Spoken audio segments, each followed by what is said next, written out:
السلام علیکم ورحمۃ اللہ وبرکاتہ. الحمدلله والصلاة والسلام علی رسول الله. ما بعد.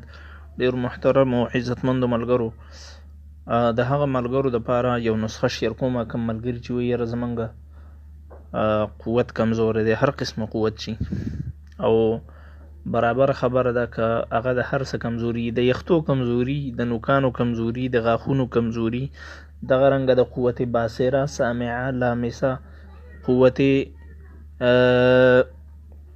باصره، د دې ټولو قوتونو کمزوري، د سترګو نظر شو، د غوږونو اوریدل شو، دغه رنګه احساسات او مردانه کمزوري، د هغې نه علاوه چې کوم دی د زړه کمزوري، د جگر کمزوري، د توحال او توري کمزوري، د دماغ کمزوري، انشاءالله دې ټولو کې بهترین رزلټ والا کار کوي.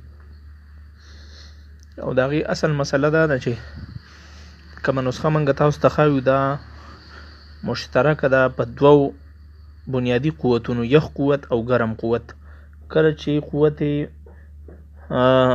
فانیه او قوت باقیه دا دواړه یو ځای شي، یعنی یو قوت داسې دی چې د بدن نه غیر ضروري شیونه وباسي، او بل قوت داسې دی چې په بدن کې ضروري شیونه را داخلي.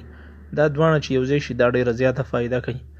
نو دا نسخه موږ ستاسو سره شیر کوو، انشاءالله د هر قسمه قوت دپاره یو بهترینه او اسانه خزانه ده.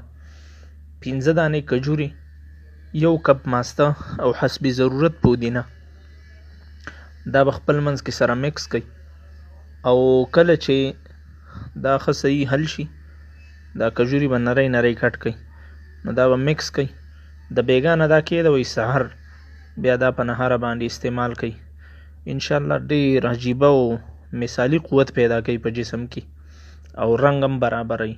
صحت ولا انسان بدن د پاره چې کوم صحت دی معتدل، هغه ډېر مناسب طریقه باندې جوړوي. خو دا نسخه هغه ملګري مه استعمالوئ د چا چې په زړه کې والونو کې چربي وي، او یا په بدن کې په معده کې یا کولمو کې یا مثانه کې یا ګردو کې زخم وي. یو د رګونه چې کوم بلاکي، او یو د زخم مریضان. ما بقیه دا هر قسم مریضان استعمالولی شي انشاءالله. او زمونږ دا نسخه ورسره د نور مسلمانانو د فایدې دپاره شیر کړئ، د دې دپاره چې ډېر مسلمانان د دې نه فایده واخلي. د هغې وجه دا ده یو سړی اکثر په ډېرو دوایانو باندې خپلې پیسې ضایع کوي او خرچه کوي. نو که په دې اسانه ټوټکه باندې پیسې خرچه کړي، انشاءالله د هغې نه بهترین نعم البدل شی به ورته میلاو شي. السلام علیکم ورحمة الله وبرکاتہ.